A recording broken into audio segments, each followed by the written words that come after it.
This video will introduce you to the Unity interface. The Unity interface consists of four main components: the hierarchy window, the scene game window, the project window, and the inspector window. The hierarchy window displays all the objects in the project in a tree structure. When you select an object in this window, it will be displayed in the scene window.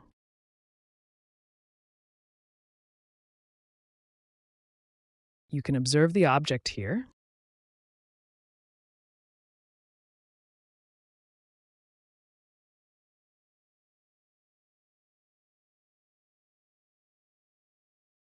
Next are the scene and game windows.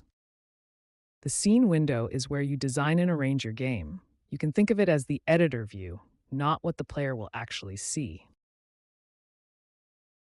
The game window is where you can preview what the player will actually see when playing the game. It displays the view through the camera you place in the scene. When you press play, the game window runs the game just like in real gameplay.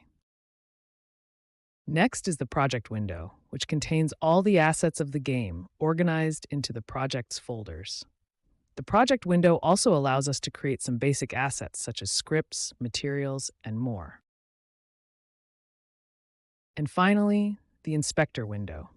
This is a context-sensitive window that changes depending on the selected object, displaying the components and properties relevant to that object. We can modify the parameters here, and you can observe the object in the scene and game windows.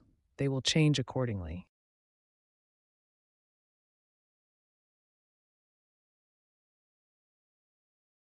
And these are the four main interfaces of Unity.